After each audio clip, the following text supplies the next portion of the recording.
Bismillahirrahmanirrahim. Assalamu alaikum. Today our topic is current series feedback. आज हमने पढ़ना है कि करंट सीरीज़ फीडबैक क्या होता है। फर्स्ट पे डेफिनेशन देखेंगे इसकी। इन the current series feedback circuit a fraction of the output voltage is applied in series with the input voltage through the feedback circuit. के करंट सीरीज़ फीडबैक सर्किट में क्या करेंगे हम के करंट सीरीज़ फीडबैक सर्किट में जो एक fraction होती है आउटपुट वोल्टेज की वो हम अप्लाई करेंगे सीरीज़ में। ठीक है, हम सीरीज़ में उसे अप्लाई करेंगे with the input voltage through the feedback circuit. ठीक है, एक्सप्लेनेशन देखते हैं हम इसकी। इन the current series feedback the first term indicate the sampling current. First term जो है वो सैम्पलिंग करंट को इंडिकेट कर रही है और it means that the output side we have the current.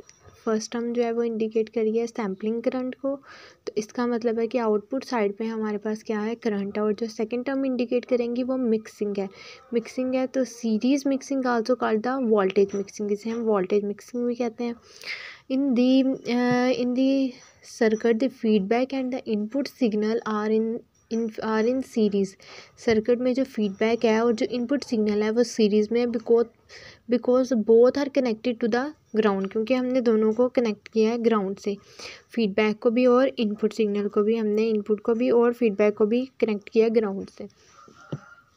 ठीक है, in this we use the common ammeter configuration where input is applied at the base and the output is taken from the collector। हम common ammeter configuration इसमें use करेंगे जिसमें हम क्या करते हैं, इनपुट जो है वो हम अप्लाई करते हैं बेस टर्मिनल पे और आउटपुट जो है वो हम कलेक्टर से लेते हैं। ये इसकी सर्किट डायग्राम है जिसमें हमने कैपेसिटर लगाया हुआ है, कैपेसिटर C1 लगाया हुआ है। उसके बाद हमने RF जो हमारे पास ये फीडबैक रेजिस्टेंस है, RC कलेक्टर रेजिस्टेंस है और RB ये वाली हमारे पास है बेस रेजिस्टेंस। ठीक है, और ये इनपुट हमारे पास सिग्नल है यहाँ पे और ये आउटपुट साइड है और इनपुट को और हमने फीडबैक को ग्राउंड किया हुआ है। For the AC analysis, the DC source are the grounded and the short circuit the capacitor। के DC sources को हमने ग्राउंड किया हुआ है और शॉर्ट सर्किट किया है हमने यहाँ पे, कैपेसिटर को शॉर्ट सर्किट कर दिया। ठीक है, इसका इक्विवेलेंट सर्किट देखते हैं। इक्विवेलेंट सर्किट में हमारे पास आ जाएगा इनपुट सिग्नल VS कह लो, या हमारे पास VI आ जाएगा और हमारे पास है बेस रेजिस्टेंस और उसके बाद हमने क्या किया हुआ है आगे, हमारे पास ये कलेक्टर रेजिस्टेंस है Z हमारे पास इम्पीडेंस आ जाएगी और ये हमारे पास हमने इससे गेन कैलकुलेट करना है। पहले हम गेन निकालेंगे, गेन विदाउट द फीडबैक। अभी हमने फीडबैक यूज़ नहीं किया तो हमने पहले गेन निकालना है without the feedback and then हम गेन निकालेंगे with feedback. Gain without the feedback देखेंगे तो A=I0 डिवाइडेड बाई VI और VI को हमने बोला VS, मतलब कि जो इनपुट सिग्नल है हमारे पास, इनपुट वोल्टेज है वो हमारे पास VS है तो VF हमारे पास कितना होगा, फीडबैक हमारे पास वोल्टेज कितना है 0, क्योंकि हम गेन निकाल रहे हैं विदाउट फीडबैक। गेन जब हम विदाउट फीडबैक निकालेंगे तो फीडबैक वोल्टेज जो है वो 0 होगा। I0 डिवाइडेड बाई VI है। दिस मीन्स दैट अप्रॉक्सीमेशन किया है कि हमारे पास minus I0 divided by VI किसके इक्वल होता है, -IE divided by VI is approximately equals to -IC divided by VI। Approximation किस वजह से किया है, क्योंकि BJT के अंदर जो बाइपोलर जंक्शन ट्रांजिस्टर है ना, उसमें हाई जो एमीटर का जो करंट है वो अप्रॉक्सीमेट इक्वल होता है कलेक्टर करंट के, इस वजह से। तो A=- IE divided by VI और this one equals to -βIB divided by VI और इसकी वैल्यू हमने यहाँ से लगा दी है। बीटा की वैल्यू -HFE IB, ये हमारे पास बीटा की वैल्यू है डिवाइडेड बाई V और VI equals to IB HIE putting the value.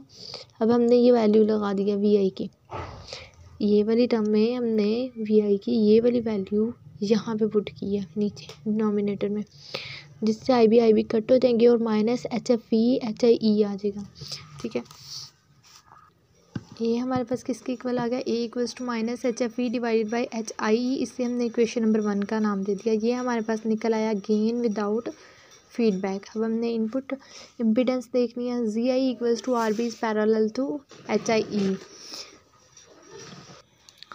RB जो है वो पैरेलल में किसके हैं, HIE के, और उसके बाद जो Z0 है मतलब जो आउटपुट रेजिस्टेंस है वो RC के इक्वल है। ठीक है,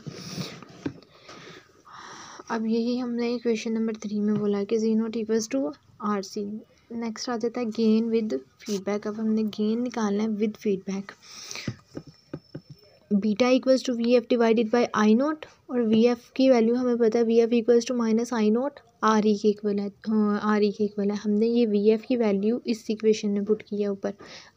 आई नॉट और आई नॉट कैंसिल हो जाएंगे तो बीटा की वैल्यू माइनस आर ई आ जाएगा। इस इक्वेशन नंबर 1 का नेम दे दिया।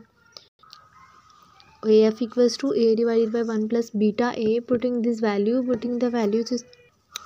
अब हमने A F equals to A divided by 1 plus beta A हमारे पास क्या है, जो गेन निकला था विदाउट फीडबैक उसकी वैल्यू यहाँ पे लगाई 1 प्लस बीटा की वैल्यू ये वाली ये लगाई यहाँ पे, और फिर हमने ए की वैल्यू वही गेन विदाउट द फीडबैक वो वैल्यू यहाँ पे लगाई। ये वैल्यूज़ लगाने के बाद हमने क्या किया, इसको मल्टीप्लाई करके सिंप्लीफाई करके हमारे पास जो आई है value A F equals to minus H F E divide by H I E plus H F E R E. ये क्वेश्चन नंबर 4 है और ये हमारे पास गेन निकला है विद फीडबैक। इनपुट इम्पिडेंसेस में देखेंगे कि G I F equals to G I into 1 plus beta A, because in the current series feedback the impedance increases. जो करंट सीरीज फीडबैक है उसमें इम्पिडेंस जो है वो इंक्रीज़ करती है जब हम विद फीडबैक लेते हैं। Gain now putting the values. अब हमने इसके अंदर वैल्यूज़ लगाई हैं कि जी आई हमारे पास H I plus H F E R E के इक्वल है। क्वेश्चन नंबर 5 कह देंगे इससे आउटपुट इम्पिडेंस क्या निकलेगी, हमारे पास जी नॉट 1 प्लस बीटा है और इनकी वैल्यूज़ लगा देंगे, ठीक है। और वोल्टेज गेन क्या निकलेगा, A V F equals to V not divided by V S, तो A V F equals to I not R C divided by V S, A F R C हो जाएगा, ठीक है। अब ये हमारे पास जो वैल्यू निकली है ना ए वी एफ की, ये हमारे पास वोल्टेज गेन है करंट सीरीज फीडबैक का, ठीक है। This is the complete topic of the current series feedback and thank you so much. अल्लाह हाफिज़।